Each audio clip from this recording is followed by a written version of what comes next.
¿Qué tal? Buenas tardes a todas y todos. Bienvenidos a esta su materia de Derecho Constitucional. En un momento voy a empezar a compartir pantalla.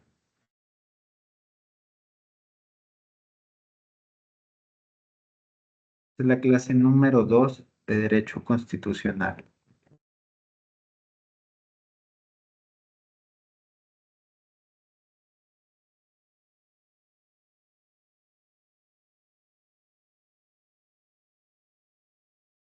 Bien, el tema de hoy es un tema fundamental dentro de su materia, pues es el tema de la Constitución.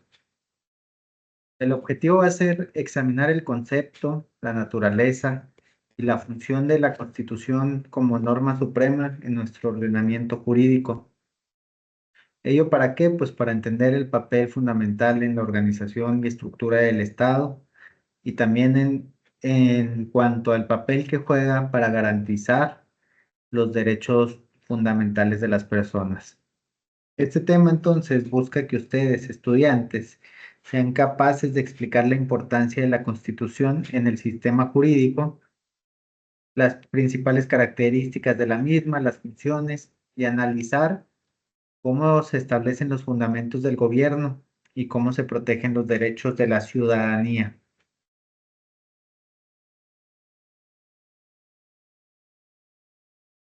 Entonces vamos a comenzar con la introducción. En esta introducción vamos a hablar de la definición de la Constitución, de la importancia que tiene y de la estructura general de la Constitución mexicana. ¿De ello qué podemos decir? Bueno, podemos decir que la Constitución va a ser un conjunto de normas fundamentales que van a establecer la organización, el funcionamiento y también los límites que tiene el poder del Estado.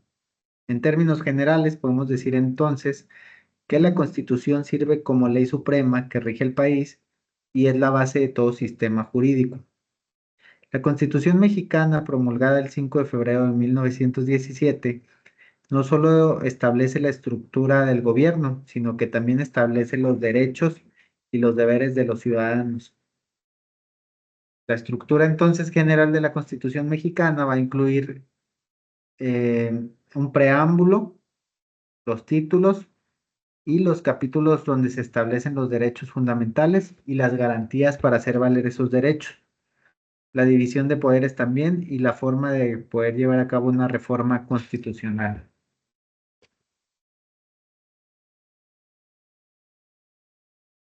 Sobre la historia de la Constitución mexicana es importante que tengamos estos tres puntos de partida. La Constitución de Cádiz, que fue en 1812, más bien son cuatro, la Constitución de 1824, la de 1917 y más atrasito la de 1857. De ello vamos a decir entonces muy brevemente que la historia constitucional del Estado mexicano es rico y complejo. La Constitución de Cádiz de 1812, aunque no era exclusivamente mexicana, influyó en los ideales constitucionales del país. Posteriormente, la Constitución de 1824 estableció un gobierno federalista. Con la evolución en la Constitución de 1857, se introdujo importantes reformas, pero también generó diversos conflictos significativos, por ejemplo, la Guerra de Reforma. Eso les puede servir de ejemplo cuando les pregunten qué conflicto se generó. Y finalmente la Constitución de 1917, que aún está vigente, es la que tenemos hasta la actualidad, y surgió de la Revolución Mexicana. Esta refleja un compromiso con la justicia nacional, los derechos laborales y también con la soberanía nacional.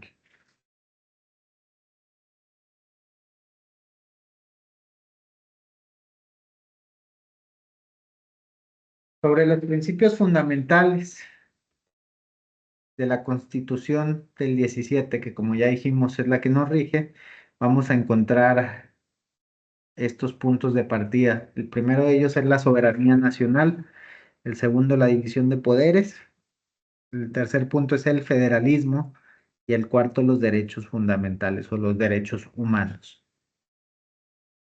Es importante que conozcamos entonces la Constitución de 1917, pues se basa en varios principios fundamentales, entre ellos la soberanía nacional, que implica que el poder reside en el pueblo y que y todas las autoridades van a emanar de este poder del pueblo.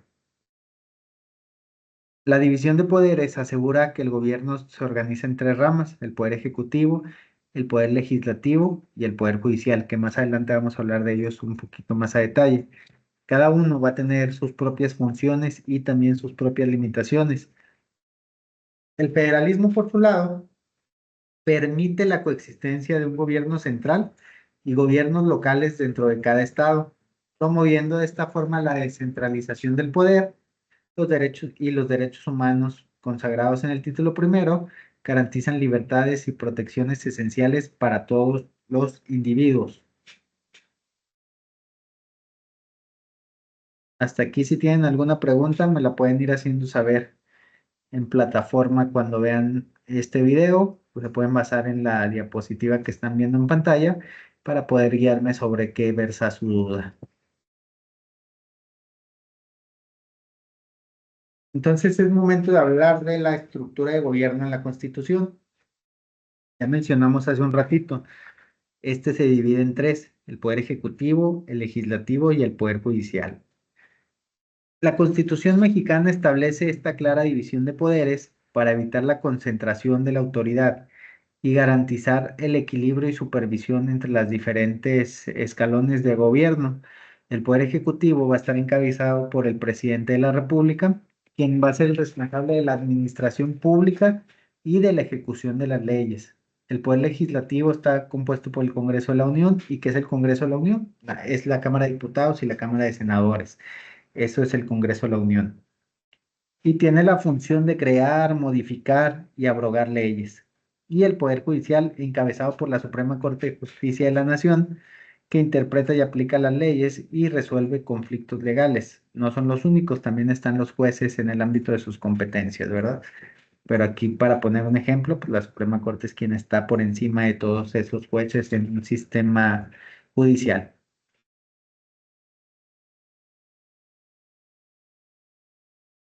Vamos a hablar ahora de los derechos humanos y de las garantías individuales.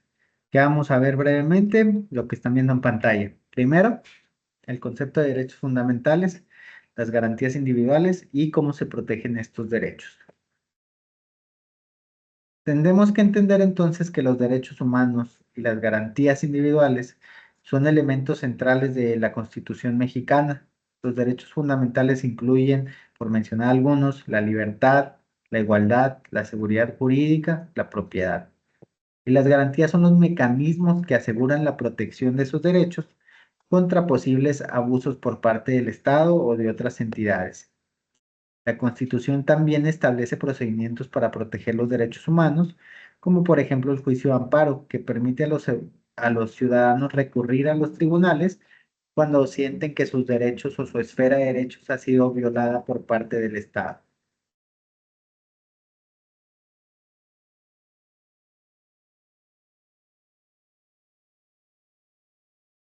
Del tema de la reforma constitucional, los procedimientos de reforma, las limitaciones a las reformas y la importancia de las reformas. Bueno, este procedimiento de reforma constitucional está diseñado para ser riguroso, para ser difícil de poder reformar, garantizando que los cambios reflejen el consenso de las principales fuerzas políticas de la sociedad, sobre todo. Para reformar una constitución, ¿qué se requiere? Bueno, se requiere la aprobación de 2/3 del Congreso de la Unión y la mayoría de las legislaturas estatales. Ustedes han de estar muy al pendientes o deberían estar muy al pendientes de este tema de las reformas que se están viviendo a la Constitución y que precisamente estos son los requisitos que se les exigen. La mayoría de 2/3 del Congreso de la Unión, es decir, una mayoría calificada, y la mayoría de las legislaturas estatales. Algunas partes de la Constitución, especialmente en materia de derechos humanos y soberanía nacional, están protegidas contra reformas que puedan menoscabar su esencia. Las reformas, sin embargo, deben ser cruciales ¿para qué? Para adaptar una constitución a una nueva realidad social, económica, política y cultural, permitiendo de esta manera su evolución sin perder su carácter fundamental.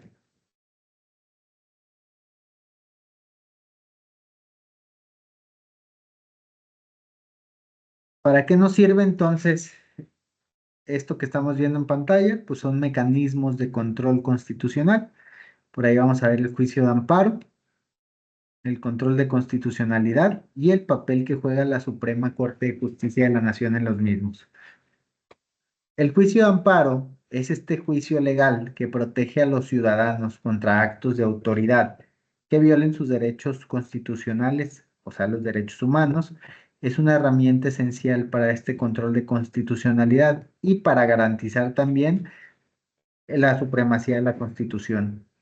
El control de constitucionalidad se refiere a los procedimientos y mecanismos a través de los cuales se asegura que las leyes y los actos del gobierno estén de conformidad con la Constitución. La Suprema Corte de Justicia va a desempeñar un papel crucial en este proceso, pues va a resolver controversias constitucionales y va a emitir interpretaciones vinculantes a la ley, es decir, jurisprudencia, que es obligatoria.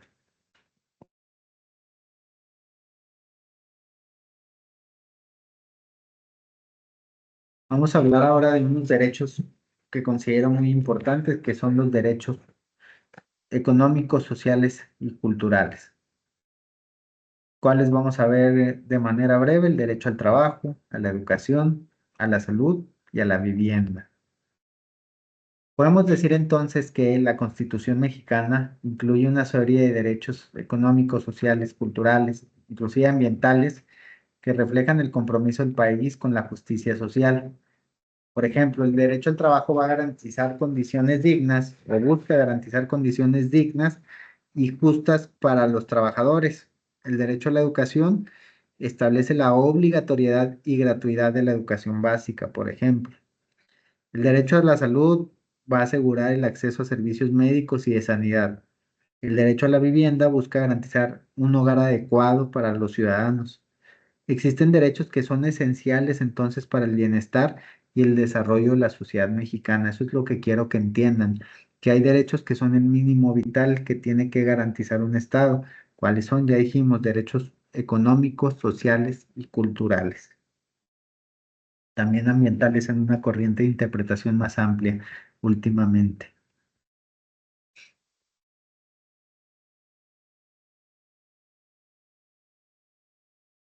Sobre los principios de justicia y de legalidad.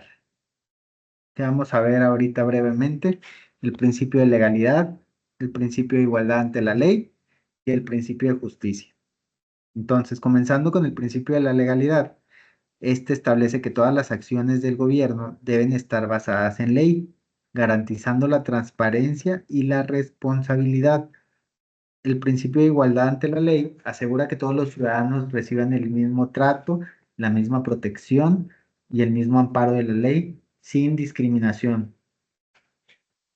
El principio de justicia es fundamental para el orden constitucional y se refleja más bien o se materializa en la protección de los derechos humanos y de las garantías individuales, así como en la imparcialidad y en la eficiencia del sistema judicial. Para ir concluyendo, ¿qué podemos decir entonces para ir concluyendo? ¿O de qué podemos hablar? Pues primero de la importancia de la Constitución en la vida diaria, los desafíos actuales y las reflexiones que nos deja todo lo que vimos. De ello podemos decir que la Constitución no solo es un documento legal, sino una guía viva que influye en todos los aspectos de la vida diaria de las y los ciudadanos. Es entonces fundamental que entendamos su importancia y cómo ésta protege nuestros derechos y también nuestra estructura de gobierno. Sin embargo, la Constitución también enfrenta desafíos en esta aplicación y en la adaptación a las circunstancias sociales, políticas y culturales. Reflexionar entonces sobre estos desafíos y sobre cómo podemos fortalecer la Constitución es esencial para asegurar un futuro justo y democrático para México. Entendamos entonces que la Constitución ha ido cambiando con el paso del tiempo y que así es el derecho de manera general. Asimismo, hay que entender que la Constitución se interpreta, no es algo que solo atendamos a la literalidad, sino que debemos buscar una protección amplia, que a final de cuentas viene establecido como una regla dentro del artículo primero constitucional, que habla del principio pro persona y establece que a la norma se le debe dar el alcance máximo para poder garantizar o cubrir los derechos de una manera amplia, desde una perspectiva amplia. Es importante que sepamos cómo estos cambios han surgido con el paso del tiempo. Por ejemplo, otro punto que considero importante, que no está dentro de las diapositivas, pero creo que va a ser muy enriquecedor que se lo lleven a su casa y que lo consulten, es el tema de la reforma que hubo en 2011 en materia de derechos humanos. ¿Por qué es importante? Porque este permea en toda la Constitución y precisamente busca la protección de los derechos fundamentales que ya vimos. ¿Por qué fundamentales? Porque son lo mínimo o lo básico en cuanto a derechos para las personas, derechos económicos, sociales, culturales y ambientales, a los cuales debería tener acceso todas las personas de una manera sencilla, y su protección debería ser en sentido contrario, de una manera amplia.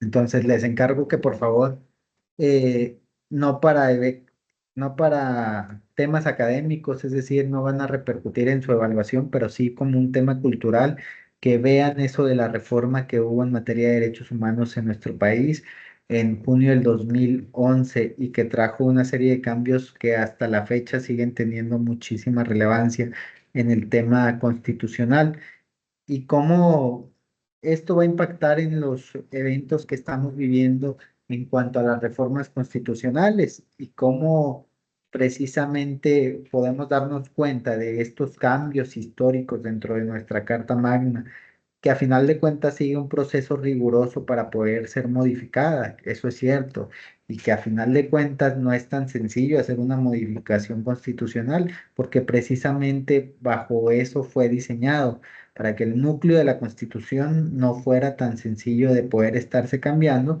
sobre todo con intereses ajenos a buscar el bien común por parte del Estado, que a final de cuentas recordemos que esa es la finalidad del Estado, buscar el bien común y garantizar la protección de las y los ciudadanos y de sus derechos. Entonces, quedémonos con esa reflexión y por favor los invito a que ustedes lean más allá de estos pequeños temas que son los que nos dan para poder darles una pincelada de lo que es el tema y que puedan ustedes comprender un poco cómo funciona la Constitución y los cambios más relevantes que ha tenido a través de la historia. Dicho esto, vamos a pasar por favor a la tarea de la semana. Les voy a pasar las instrucciones.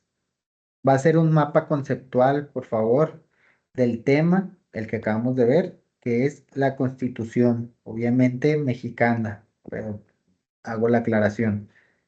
¿Cómo va a estar estructurado este documento? Bueno, tiene que tener una portada, y en esta portada tienen que identificar el nombre de la institución, de la carrera, el escudo de la universidad, el nombre del alumno, la matrícula, el tema, el nombre del tutor, José Mena López, la asignatura, el aula, el lugar y la fecha. Todo esto tiene que estar solo en una página, en la página principal, en la portada. Una sola página para la portada. Posteriormente van a poner una introducción. La introducción debe contener media cuartilla, donde ustedes hablen de qué reflexión les dejó de manera personal este tema, los antecedentes, el objetivo del trabajo y un resumen acerca del contenido de la actividad. Esta introducción tiene que estar en media cuartilla y con equivalente a 130 palabras. 130. Posteriormente van a tener un desarrollo. El desarrollo va a ser elaborar precisamente un mapa conceptual en donde se distingan los diferentes elementos básicos, eh, todo lo que vimos en cuanto al tema de la Constitución. Después vamos a seguir con la conclusión, que es nuevamente las impresiones personales que pudieron haber tenido, el análisis de la actividad, de el tema que se vio en clase y qué les deja para poder reflexionar. La conclusión también tiene que equivaler aproximadamente a al menos 130 palabras. Pueden referenciar el trabajo, sí, sí se puede, siempre y cuando agreguemos las fuentes de información que se están utilizando. Y por favor, lo que se les ha insistido, creo que por su servidor y por los demás docentes, es que utilicen el formato APA. Es el formato autorizado para poder hacer las citas en forma y como deben realizarse.